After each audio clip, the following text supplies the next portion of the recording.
उधर तमिलनाडु में सबसे बड़ा सियासी धमाका हुआ। डीएमके और एआईएडीएमके से निकलकर लोगों ने नई पार्टी पर भरोसा जताया है। ऐसा लग रहा है कि नई पीढ़ी ने नए चेहरे को चुना है। सिनेमा के सुपरस्टार विजय थलापति अब सियासी सुपरस्टार भी बन चुके हैं।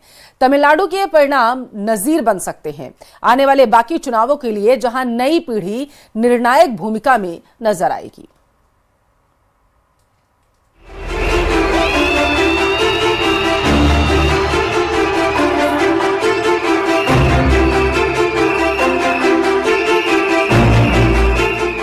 चार मई 2026 सुबह सुबह जब रुझान आने शुरू हुए तो लाइव डैशबोर्ड ऐसी कहानी लिख रहा था जिस पर किसी को यकीन नहीं हो रहा था।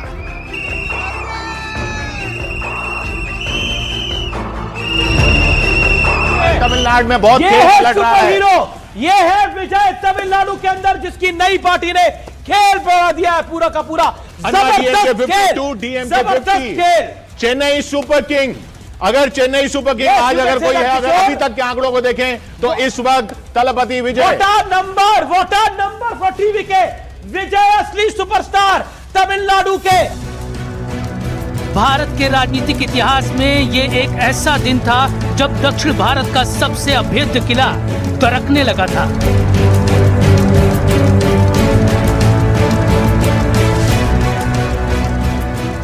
साल पुराना द्रविड़ियन मॉडल टूटा। विजय थलापति ने पूरा सिस्टम हिला दिया।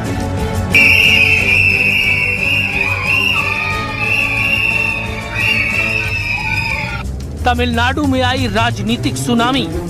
फिल्मी पर्दे से लोगों के दिलों पर राज करने वाले सुपरस्टार जोसेफ विजय ने आखिर ऐसा क्या किया कि एक नई पार्टी तमिलगा वेत्री कड़गम यानी टीवीके ने डीएमके सरकार की जड़ें उखाड़ दी।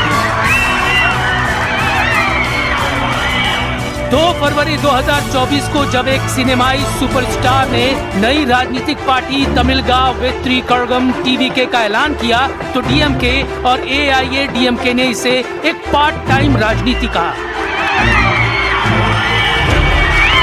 वो सोच रहे थे कि ये सिर्फ एक फैन क्लब है, लेकिन विजय का विजन क्लियर था।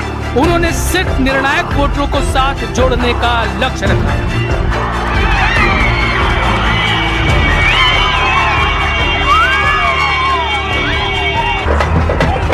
वो वोटर हैं युवा, तमिलनाडु की नब्ज। वो वोटर हैं जो बदलाव चाह रहे थे। वो वोटर हैं जो केंद्र और राज्य के बीच में पिसना नहीं चाह रहे थे। वो वोटर हैं जो नौकरी चाहते थे और आसान की जिंदगी। 2026 में विजय ने एक टारगेट रखी थी कि करीब 2 करोड़ लोगों को वो अपनी पार्टी से जोड़ेंगे और उनकी टारगेट युवाएं थी। इस चुनाव में तमिलनाडु के कुल वोटरों में लगभग 40% वोटर 39 साल से कम उम्र के थे और करीब 17% वोटर 20 से 29 साल के ब्रैकेट में थे। जाहिर है विजय के यूथ विजन ने काम किया, लेकिन साथ में द्रविड़ियन मॉडल के खिलाफ नाराजगी ने भी नए चेहरे विजय पर भरोसे को कायम किया। ये वो पीढ़ी है जिसने अन्नादुराई, करुणानिधि या जयललिता का दौर नहीं देखा। विजय ने कोई जातिगत कार्ड नहीं खेला। अपने चुनावी वादों में उन्होंने यूथ से जुड़ा विजन पेश किया। उन्हें पता था अगर यूथ को साध लिया तो यूथ का परिवार भी साधा जा सकता है और जो कुल वोटरों में 40% यूथ वोटर हैं, उन्हें 60% से ऊपर ले जाया जा सकता है। विजय अपनी रैलियों में लोगों से, ज्यादातर युवाओं से वो अपील की थी कि वो अपने माता पिता के पास जाएं और उनको जिद करें कि वो टीवीके के सिंबल पे, उनके चिन्ह पे बटन दबाएं। ये एक मास्टर स्ट्रोक था क्योंकि विजय ने नब्ज पकड़ी थी। उनको पता था कि आजकल जो डिसीजंस होते हैं घर पे, वो न सिर्फ घर की मुखिया करते हैं बल्कि लोग अपने नए जनरेशन या जो नई पीढ़ी है उनकी बात भी सुनने लगे हैं और ये एक मास्टर स्ट्रोक था। திமுக ஒரு தீய சக்தி, திமுக ஒரு தீய சக்தி, திமுக ஒரு தீய சக்தி, திமுக ஒரு தீய சக்தி, தீய சக்தி, தீய சக்தி, தீய சக்தி. She is not only his mother, she is the first fan of Vijay, first fan. विजय ने युवाओं के लिए इंटर्नशिप स्टाइपेंड, नए स्टार्टअप लोन और तमिलनाडु को $1.5 ट्रिलियन की इकोनॉमी बनाने का आधुनिक विजन रखा, जिसने पूरे राजनीतिक नैरेटिव को बदल कर रख दिया।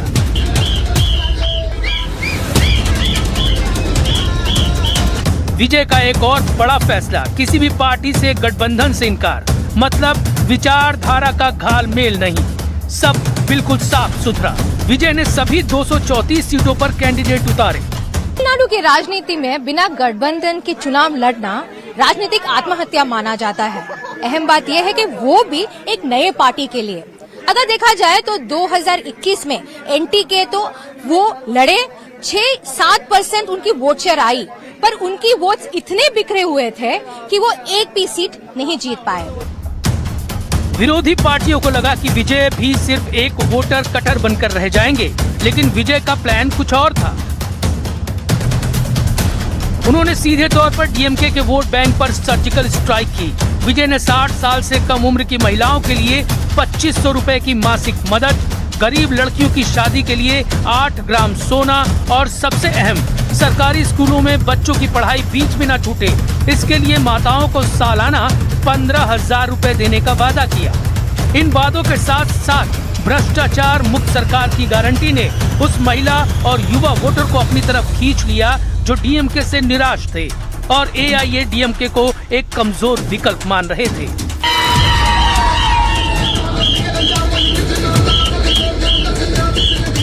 तमिलनाडु में 85.10 का ऐतिहासिक मतदान हुआ।